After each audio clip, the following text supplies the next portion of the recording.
অনেক আপুরাই প্রায়শই আমাকে জিজ্ঞেস করে থাকেন আমার ড্রেসগুলো আমি কোন পেজ থেকে নিই বা কোথা থেকে কিনি। হ্যালো এভরিওয়ান, আসসালামু আলাইকুম।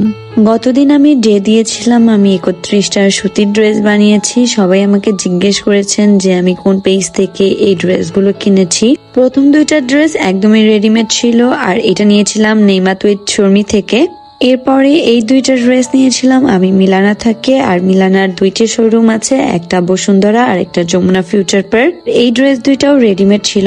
এরপরে এইটা নিয়েছিলাম সীমান্ত সম্ভার থেকে, আর এটা একটা টু পিস ছিল। সেম ভাবে আরো দুইটা কোয়ার সেট নিয়েছিলাম সেই জায়গা থেকে। এইটা অ্যাকচুয়ালি থ্রি পিস ছিল, যদিও এই ড্রেসগুলো আনার পরে আমার আবার বানানো লেগেছে। এরপরে যে ড্রেসগুলো ছিল এগুলো একদমই সুতি থ্রি পিস ছিল, যেগুলো আমি ডিজাইন করে টেইলর ভাইয়াকে বানাতে দিয়েছিলাম। আর এগুলোর সাথে লেস বা অন্যান্য জিনিসগুলো আমি আলাদাভাবে কিনে দিয়েছিলাম ভাইয়াকে। আর ইস্টার্ন মল্লিকা থেকে যে ড্রেসগুলো নিয়েছিলাম সবগুলো ড্রেসই জমজম সুইস কটন ছিল, আর এগুলোর প্রাইস ছিল 900 টাকা থেকে 1200 টাকা পর্যন্ত। আলাদাভাবে কোন ড্রেসের কত টাকা প্রাইস নিয়েছে সেটা বলাটা একটু মুশকিল, কারণ একসাথে অনেকগুলো ড্রেস যেহেতু নিয়েছিলাম একই দোকান থেকে।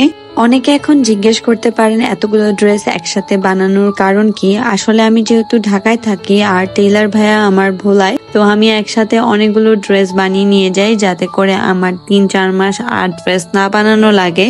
আর এই জায়গায় কিছু কিছু ড্রেস আমি অন্য মার্কেট থেকে নিয়েছিলাম, যেমন এই ড্রেসটা আমি আরেক জায়গা থেকে নিয়েছিলাম, এখন আমার মনে নেই। তারপরে এই 5টা ড্রেস আমি নিয়েছিলাম একটা অনলাইন পেজ থেকে, সেটাও আমার খেয়াল নেই, কারণ এটা আমি আরো 3 থেকে 4 মাস আগে কিনে রেখে দিয়েছিলাম, আর আসার সময় এগুলা বানানোর জন্য নিয়ে এসেছিলাম।